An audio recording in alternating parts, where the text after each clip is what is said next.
Hey everyone, welcome to today's video where we will be talking about real estate and its relationship with your wealth and financial security with our guest, Dan DeBacco.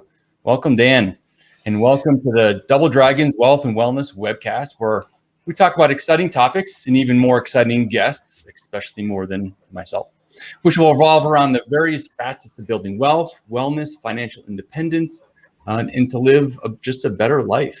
So I'm your co-host, Shane Callahan, founder of Endurance Wealth Planning, where we focus on building wealth utilizing a modern financial planning process. And co-host is Benjamin Martin. Great to see you, Ben. Thank you. Great seeing you guys. Welcome, Dan. Thank you guys for having me. Always a pleasure seeing you. I'm Benjamin. Absolutely. I'm a mortgage loan officer with the Alliance Mortgage Group, helping people purchase and refinance. Cool. And as I said, our guest is Dan DeBacco, a real estate expert who works with individuals mainly in Colorado to help them navigate the crazy world right now of real estate for both buyers and sellers. So welcome, Dan, again. Yeah, thanks for having me, guys. It's an honor and a privilege. Cool. Why don't you just tell us a little bit about yourself, kind of your background, how you got into real estate? Yeah, absolutely. So let's see. I'm originally from Cleveland, Ohio, born and raised. I attended the University of Dayton, just north of Cincinnati.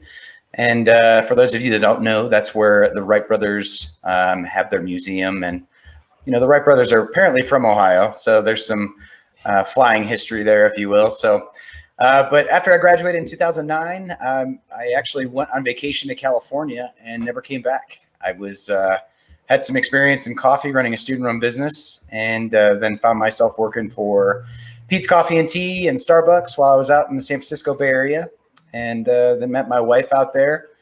Another exciting moment, too. We knew each other 3 months and ran away to Hawaii and told our family through YouTube that we were now married. So we just celebrated our 9-year anniversary and have a 2-year-old, 2.25-year-old, if you will.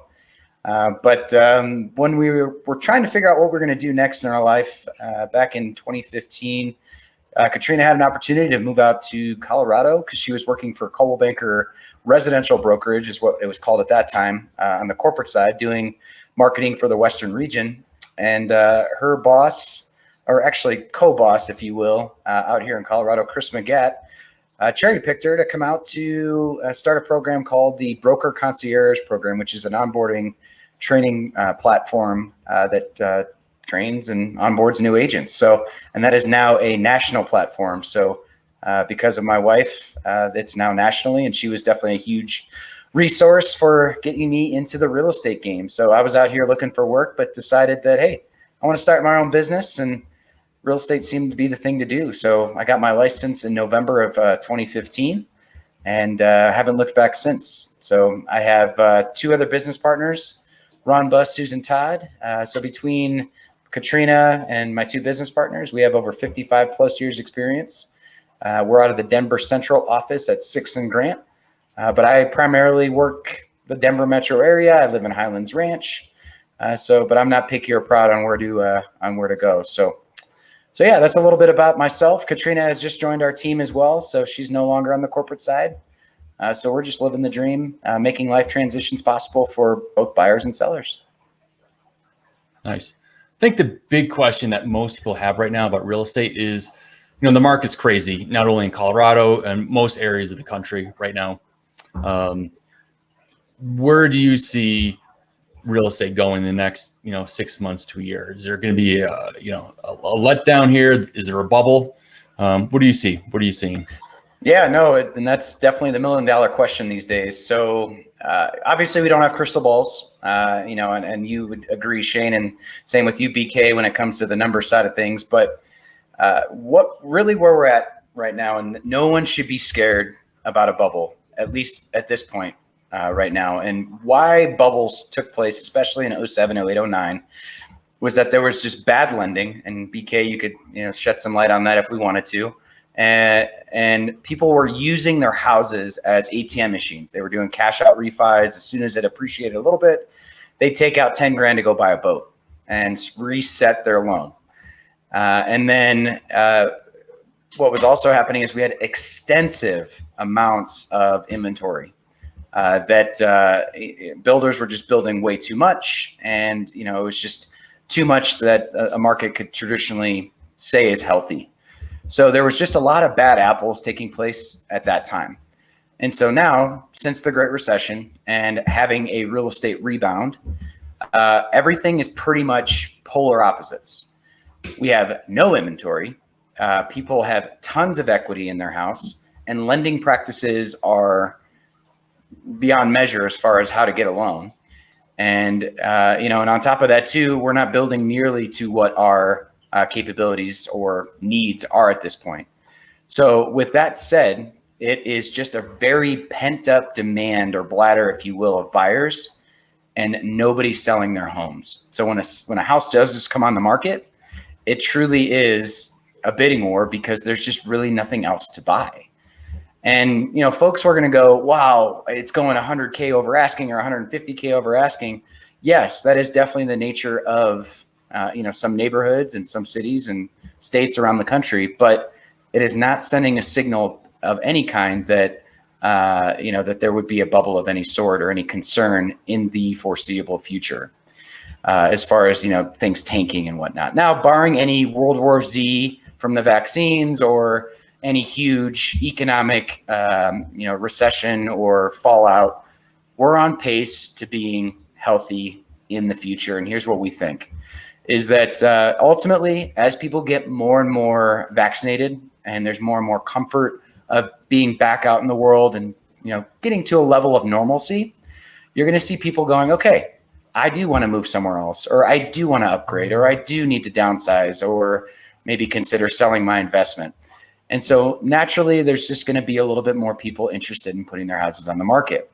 And so as we get more and more inventory, it's going to start to relieve that pressure that all these buyers have been experiencing. So I think what we're going to experience for the foreseeable future through 2021, it's still going to be rather aggressive and competitive. But come 2022, we're going to see the more normalcy that we would expect in a healthy real estate market, where it's, could still be a buyer's or a seller's market, but it then could also become a buyer's market, which is, it's good. You want to have an equilibrium, so it's a fair playing field. So I would say by spring next year, we're going to have a level of normalcy, is my honest opinion on it. Okay, we'll hold I'm you to going to that. chime in just a little bit on the mortgage side as well, just to piggyback off of what Dan was saying. Another indication from our side of why we're not in a bubble was back in the day, we used to call it the mirror test. We'd hold a mirror up to their nose, and if it fogged, we gave them a loan. People were getting loans that they should not have been getting, adjustable rate mortgages, just some of the most crazy loans that exist, stated income loans, just absolutely bonkers insanity out there. And those kind of loans have all but gone away. They've gone away for the most part for the average Joe. There are some few exceptions, but what we're doing now is we're verifying that people have enough income that, if they are self-employed and they're in the pandemic, that the drop in income hasn't significantly impacted their ability to repay. It's called the ATR. So we're making sure that the loans that we're lending are for people who are able to repay those loans. And that's another reason why we're not in a bubble. And then to echo what Dan was saying about the rest of the year as far as interest rates go, the forecasters that I follow, some of the economists that I follow, again, no one has a crystal ball, no one's guaranteeing the future, but the economists that I follow are echoing that sentiment that interest rates are going to stay low for the foreseeable future. The Fed is not too concerned with inflation. Some of the, we're kicking the can down the road kind of stuff with some of this economic stimulus, but that's helping, inflate some of our numbers a little bit. But for the most part, for the next year or so, interest rates are going to stay low, and that's going to help with some of the buying power for people until next year when it does shift into a buyer's market. Yep. Yeah, I couldn't agree more with you on that. And would you say, BK, just for conversation, would you say that keeping interest rates low is just really kind of a synthetic way just to make sure that real estate does stay strong, given that we've had the ups and downs with the economic and the pandemic outcomes? That's just kind of just making sure that things just still stay a little healthy.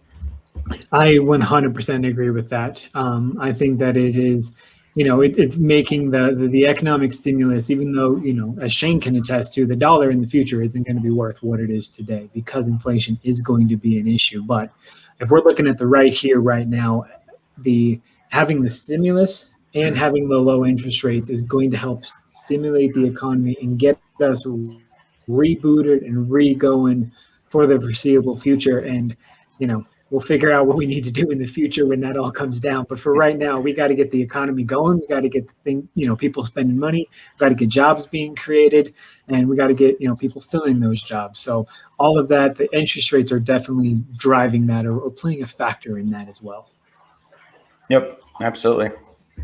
Yeah. Where are you seeing these buyers and sellers? Where are you seeing the buyers coming from and sellers going to? A lot of the information I'm seeing with some of my clients too is because they're not going back to work, full time in the office, or maybe a hybrid or some situation, or employers are more lenient on where you can live.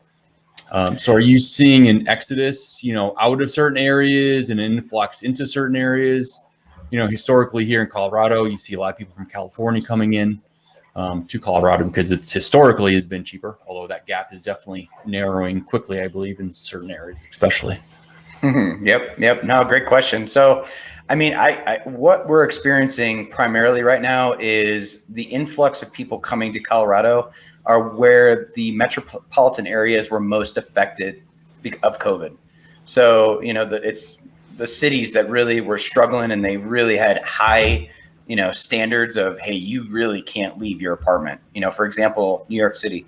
I would say that of the percentage of people coming from out of state into Colorado last year, 33% were from New York City. And so New York City is very comparable to California as far as pricing. So, and then on top of that, you continue to have California money because, as maybe some economists and others would notice, that is probably the largest exodus is California. And that was even 5 years ago, but it's even gotten even worse. So we're really getting a lot of the coasts coming to Colorado, including Texans who have, of course, their energy money that they bring up here. So we are definitely competing with that still cash sentiment, if you will.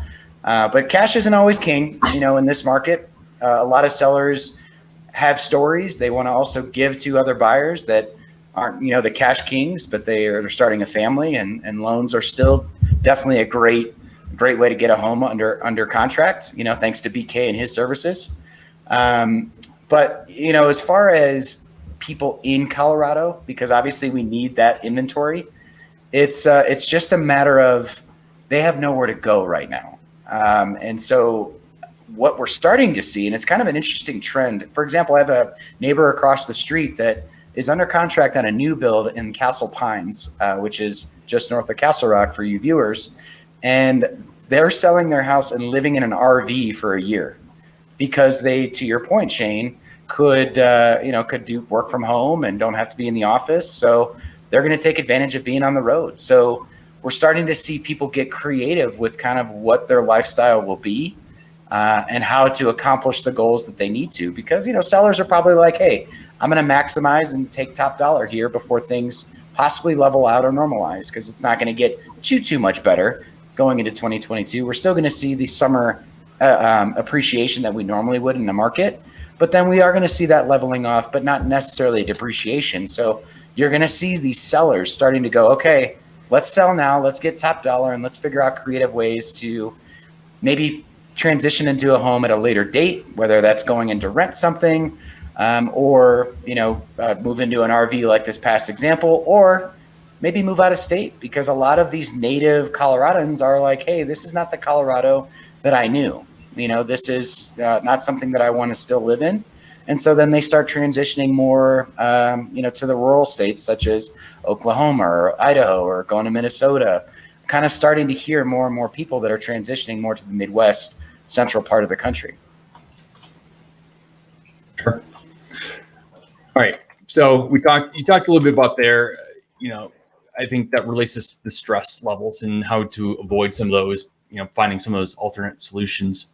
What else can someone do to try to relieve some of that stress or minimize the stress It is in general, it's a very stressful process as it is to buy and sell a home, or it can be. Is there certain things that people can be doing right now that can hopefully, try to minimize the craziness that's going on, besides obviously listening to their incredible realtor? Now, are you talking on the buy side or the sell side? Both. Is it, a little bit of each, I guess. Yep. Okay, cool. So I'll start on the sales side. So, when looking to list your house, it's just an automatic idea that I'm going to get top dollar and I can list it for whatever the heck I want and, get what I asked for and then some. Yes and no.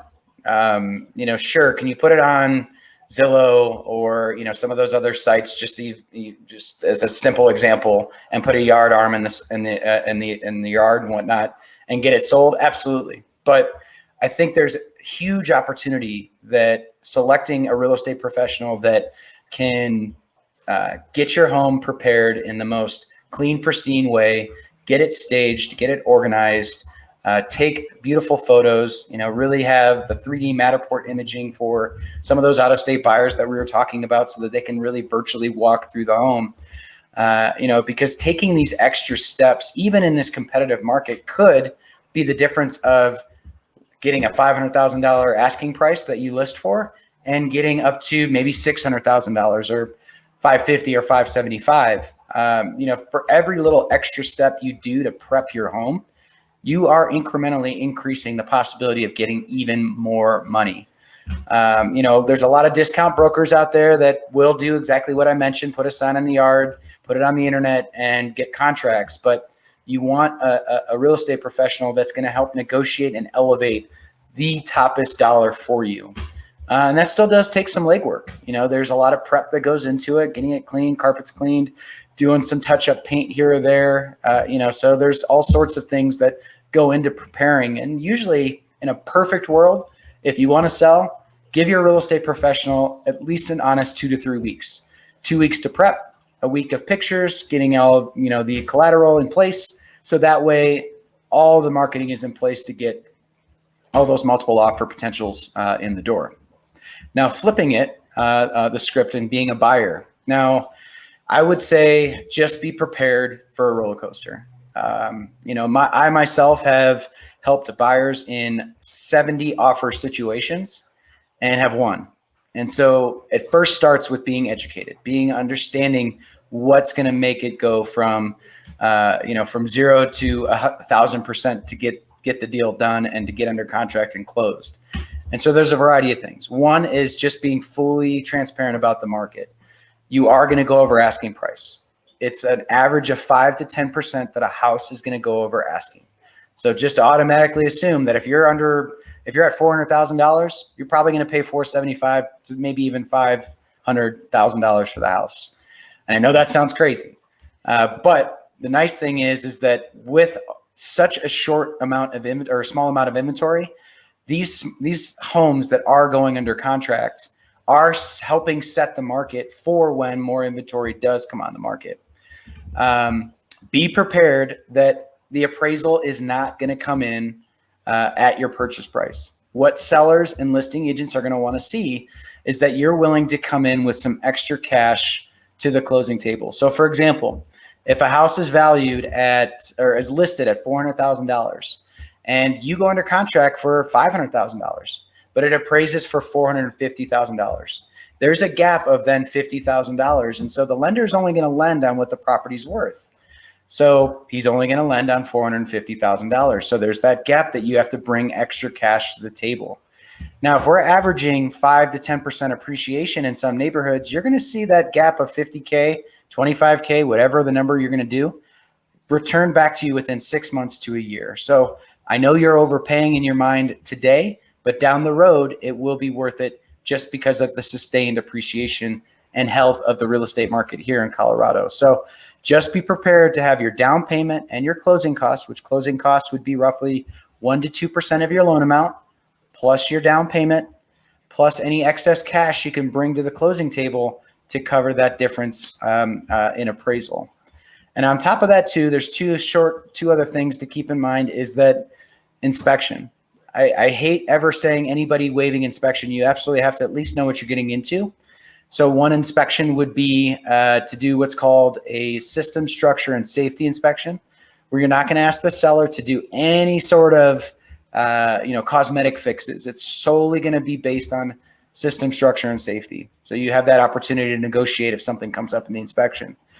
But really where your bread and butter may be would be what's called a peace of mind inspection. And a peace of mind inspection is where you're going to do it, but you're not going to ask the seller for any credits or any fixes. You're truly just finding out exactly what you're getting into. And then you have the opportunity to pull out or continue to move forward knowing with what you're getting into. And then, of course, the last item is be prepared to allow the folks that own the home to now live in your home after you own it. And what's that called is a post-occupancy agreement. And that could be up to 60 days to as short as maybe 3 days. And why sellers require that is they need to get their house under contract and sold before they can go and buy their next residence. And because this market is so competitive, it's very important to have that cash in hand as opposed to being reliant on their house to sell in order to buy the next one. So be prepared that they're going to want to live there just so that they can get themselves taken care of, moved out of state, downsized, upsized, whatever their case may be. And usually it would be in a possible rent-free situation. They would still pay utilities and have a renter's insurance policy, possibly a security deposit, but asking for a daily rent may hurt you in the long run because there's people out there saying you can live there for free, no questions asked. So those are kind of some of the tips and tricks on the buy side to be prepared for. So that's good. So you just answered my question a little bit here that I was going to ask about that. The rent, what do you call it? The rent buyback or buyback? Rent back or post-occupancy agreement. There's a couple of terms for it. So have you seen that before? All the time. I've heard in the last 3-4 weeks, 5 or 6 people that was happening to where they're selling their house, but without having a new residence in place. And in this crazy market, there's some risk to that. From my perspective, from a financial planning perspective, that additional risk is not always necessarily beneficial. You want to try to avoid that sometimes. So just quickly, what did that situation look like if someone is not able to find a new place to live in the next, 60, 90 days, whatever that, time frame is? What from a real estate, advisor's perspective, what do you recommend, or how do you try to mitigate some of those that risk? Yeah, absolutely. I would say it's very important to have a contingency plan. And what that means is before getting your house on the market, you understand that there's a possibility you could be quote unquote homeless. Obviously, there's situations and stuff out there to be prepared for, but one is being prepared to have a moving company store your furniture for an X amount of time. And plenty of the moving companies out there these days understand that there is going to be a gap between when you sell your house and when you're buying your next one. And they have short-term storage facilities and, pods and things of that nature. There's pretty much anything under the sun that could cater to anybody's situation as far as storage. So be prepared to factor in that cost. And that could range from as small as a grand to $5,000, depending on, your size of home. So just already thinking like, hey, I'm going to be here 30 days from time it goes from under contract to closing on average. And then I've got 60 days to potentially vacate from this home. So that gives me 90 days from start to finish where I have to officially be out of this house.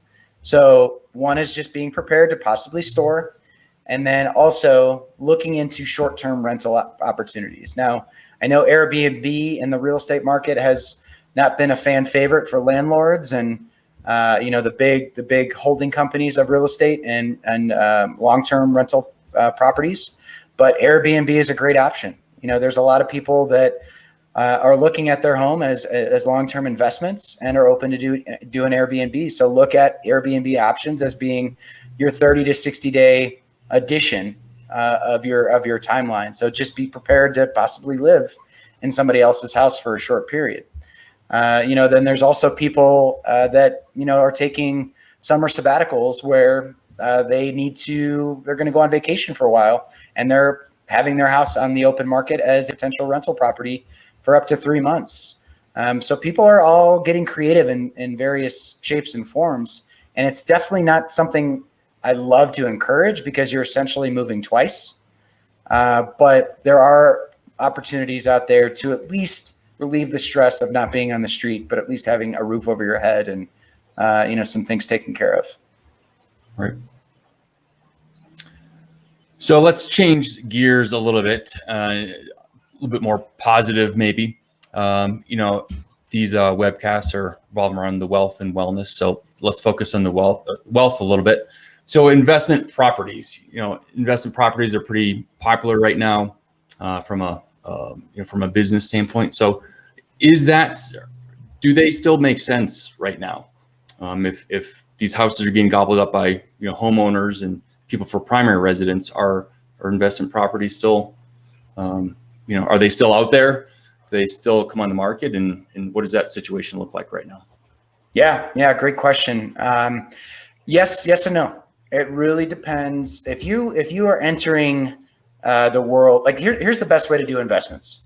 The best way is to take your primary and rent your primary and go buy a new one. And why I bring that up, and BK could shed light on this, is that ultimately you have a lower interest rate when you're buying your primary, right? And BK you can talk about this if you'd like. So let's say interest rates right now are going for 3%, 3.25%, something along those lines for a primary residence. But if you go if you're trying to buy an investment property, your interest rate gets to 4%, maybe 4.25%. BK, would you agree? It's about right. Yeah. Okay. I would say that ballpark, right? Plus or minus, and whatnot. But so the idea would be to, if you can, and you're willing to give up your primary to go then buy another, because what can happen too is if you get a lease in place, that can be basically a wash and not necessarily be looked at as debt, or looked at as more of income to help get you to the next level or the next house that you buy. Of course, it really does also come down to how much cash you're going to be playing with. Because cash on the down payment side is definitely a very big item that's looked at, when in multiple offer situations. 3% to 20% definitely holds a lot more weight. So just be prepared to have as much down payment as you possibly can, because then that shows a seller and a listing agent that maybe some things come up in the inspection that would cause some concern, cause some money, that kind of thing. It's nice to know that there's some flexibility on the financing. Whereas if you're going to be potentially house poor and you're putting everything you can at this, it wouldn't necessarily be in your favor when competing against multiple offers and whatnot. So when looking at the investment side, and if you're living in your primary and going to buy an investment property, that's where I have the little bit of hesitancy, because you could be overpaying, and your interest rates are going to be a little higher, which then when you go to rent, doesn't make sense for the net income that you will average on a monthly. And when you're looking at it too, you got to be cognizant of how much extra capital am I going to have to put into this house in order to make sure that it's rentable and that it's appealing. So it could be, dangerous water. So it's important to make sure that you have that cash and that capability to buy an investment property, maintain it, get it ready, and be able to get that rental income, which rent right now is kind of up in the air right now as far as what direction people are going. A lot of the millennials moved into their parents' house this year. And so there's a huge rental market in Denver right now that is bringing prices down a little bit more. So it can be a little scary for investors at this point in time. But if you find off-market deals, if you have pocket listings, if there's maybe just a home that needs some extra love and nobody really wants to buy it, because that's where a lot of the heat of the market are these turnkey homes. Whereas maybe some of the homes that need a little bit of work, that's where you have an opportunity to maybe get in and get it a little less than value or what it's listed for. So just be cognizant of that when you're going into things. Something that I wanted to piggyback off of that when it comes to the lender side, there's quite a bit of things that the lender side has not quite caught up with the market. Like we don't recognize the VRBOs and the Airbnbs, that kind of thing. But one thing that we are caught up on is the investment property to primary. So if you're selling your primary, we will allow you to not move into the primary residence for up to 60 days.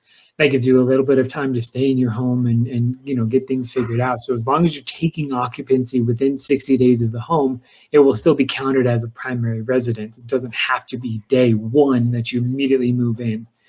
So that's something relatively new that's been coming up. But honestly, just like with any other industry, when it comes to buying an investment property, you really want to work with a set of professionals. You want to make sure that your mortgage loan officer, whether it's me or somebody else, knows exactly what they're doing, how they're pricing it, and how they're going to help you make sure that those homes, actually have some value for you. And that, Dan and I partner together quite often to making sure that our investment people are actually going to make money off of it. We'll do calculations for them and determine rent, what's the average rent for this area? How are we going to make money on it? And really do our best to help you find it. So when that perfect property does come out, you've got a team of people in place. And you'll definitely talk to somebody like Shane who can talk about how that fits into your overall financial picture too. An investment property, that shouldn't be the only thing that you're relying on. So get with your professional, make sure that they are the people that are going to be alongside of you from payment one to payment done, or from start to finish, not just the turn and burn kind of people. Yep. 100%. And it really comes down to the team. Right now this is a financial team that we're even on this webinar here. You got to look at big picture stuff with Shane and what the end goal would be. And then you really got to talk the numbers as far as, what monthly payments would look like with BK. And then myself with how to negotiate the best possible situation, both on the sale, buy, or just building a portfolio. Fantastic. Dan, I just wanted to say thank you so much for being here. You've just absolutely crushed it and rocked it. I don't have any more questions. You've pretty much covered them all as far as what I've been seeing in the industry. You're definitely the expert when it comes to getting people under contract. I have people that are house hunting right now that are not unfortunately using Dan, and they are putting in 15, 20 different offers. And I'm just sitting there, filling out letters every single time. Like, okay, you ready for this one? Sure, let's do it. What's your realtor doing to make your offer stronger? Well, they're just submitting it. Oh, okay, great. So it really helps to have somebody like Dan that can come alongside and be a part of the process for you. I've known Dan for a long time, and Dan's not your turn and burn kind of realtor. He comes alongside and he works with every single person, every single step of the way. So I just wanted to say thank you for that and for what you bring to our industry as a whole. Yeah, absolutely. And if I may too, just to really touch on all that as well, it's just regardless of who anybody goes with, just make sure that they start off on the right foot as far as the education and the expectations. Going into this is definitely a very stressful, emotional piece of your life. And it's important that you know what you're getting into from day one and establish the lines of communication that are appropriate for all parties. Because you just don't want to get in the thick of things, in the middle of negotiating, and then there be a slip up with how things should have been handled or taken care of. So, you really benchmark who you work with how they start. And then, of course, just maintain and be honest with how you feel like your financial services provider is doing. Because I think it's not something that's talked about too often that, financial people are humans as well. And sometimes we just need to be told that, hey, let's maybe do it this way, or, hey, let's adjust here, because we don't know if we don't know. So, just have an open line of communication with whoever you work with. Perfect. Excellent. Well, in closing, let's just find out, Dan, where we can find out more information from you if people have questions. Yeah, absolutely. So I'm best reached on my cell phone at 720-955-6111. And then you can also email me at dan.debacco@coloradohomeswithans.com. or check out our website at btdproperties.com. I am business partners with Ron and Susan Todd. So again, there's not a stone we have not unturned in our experience in this business. Perfect. Now I'm Shane Callahan, focusing on building wealth for families, high-tech employees, and small business owners, where we utilize a custom tactical investment strategies for custom portfolios and financial plans with actionable goals. You can reach me at shane@endurancewealthplanning.com, 720-696-0265, or endurancewealthplanning.com. Fantastic. Thank you. And I'm your puzzle solving mortgage loan officer. You can reach me at 720-575-1999, or you can email me at bk@amglending.com. I'm here to help you with, any of your purchase questions. We want to run some numbers, just see if it's even a possibility, what the market looks like. There's a lot of interesting products out there now for your first time home buyers. So I always tell people I'm here to help and happy to do so. Perfect. Thanks, everyone. Thanks, guys. All right. Bye. Bye, guys.